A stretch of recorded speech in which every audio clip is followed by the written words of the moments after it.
आओ जीना सीखें, science club की शरारतें पार्ट 1। स्कूल की घंटी जैसे ही बजी, बच्चे अपनी किताबें समेट कर खुशी खुशी क्लासरूम से बाहर निकलने लगे। मगर 7वीं जमात के 5 दोस्त ज़ैनब, अली, फातिमा, हसन और मरियम सीधा साइंस क्लब की तरफ रवाना हो गए। दर हकीकत साइंस क्लब इनके लिए एक जादुई दुनिया की तरह था, जहां इन्हें तजर्बात करने, नई चीज़ें सीखने और एक दूसरे के साथ हंसी मजाक का भी खूब मौका मिलता था। उनकी दोस्ती भी यहीं पर मजबूत हुई थी। हर कोई अपनी खासियत के साथ इस ग्रुप का हिस्सा था। ज़ैनब बहुत ज़हीन और काबिल बच्ची थी। अली की तबीयत में कुछ शरारत थी और वो नए नए काम करता था, मगर वो हर मसले का अनोखा हल भी ढूंढ लेता था। फातिमा तो नज़्म ज़ब्त की बहुत ही पाबंद थी। हसन हैरान कुन तख्लीकी ख़यालात से भरपूर था, जबकि मरियम नहायत हमदर्द और ज़हीन और मजबूत आसाब की बच्ची थी और मुश्किल वक्त में हमेशा दूसरों का हौसला बढ़ाती थी। बच्चों ने हवा में आतश फ़िशां का मॉडल बनाना सीखना था। एक दिन साइंस क्लब में एक नया प्रोजेक्ट शुरू हुआ। अली ने पुरजोश होकर कहा, हम ऐसा मॉडल बनाएंगे जिसको हमेशा स्कूल में याद रखा जाएगा। लेकिन अली, इस बार ज़रा एहतियात से, कहीं पिछली बार की तरह कमरा धुआंधार ना हो जाए। हसन ने कहा। सब ने कहका लगाया।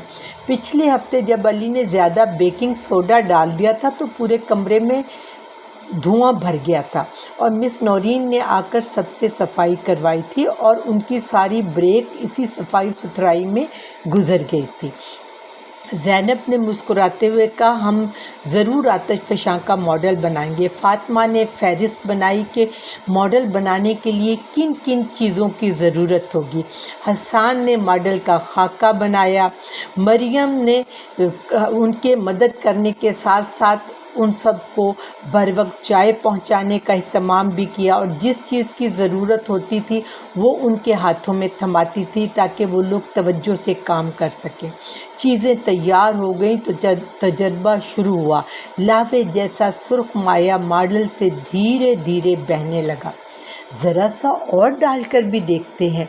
अचानक अली की शरारत की रग जाग उठी। सब हैरत से उसे देखने लगे। अली, नहीं प्लीज़ बस करो, फातिमा ने कहा। लेकिन अली कहाँ किसके कहने पे रुकने वाला था।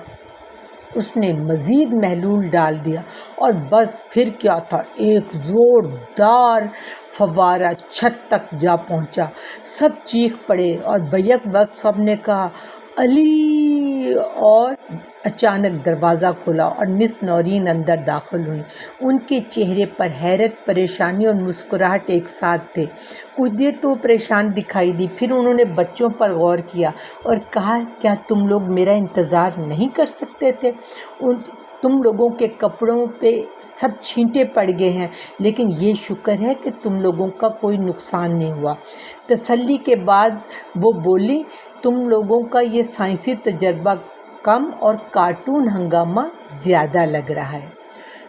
5 बच्चे शर्मिंदा हो गए, लेकिन फिर मिस नौरीन ने शफ़क़त से कहा, देखो बच्चों, तजर्बात में गलतियां तो होती हैं, मगर हमें इनसे सीखना है। और हमेशा याद रखिए, गाइड की मदद के बग़ैर तजर्बे में कुछ नई चीज़ें ऐड मत करें। आप लोगों की शरारत की वजह से न सिर्फ हमारे सॉल्यूशन ज़ाया हुए हैं, बल्कि आप लोग खुद भी ख़तरे में पड़ गए।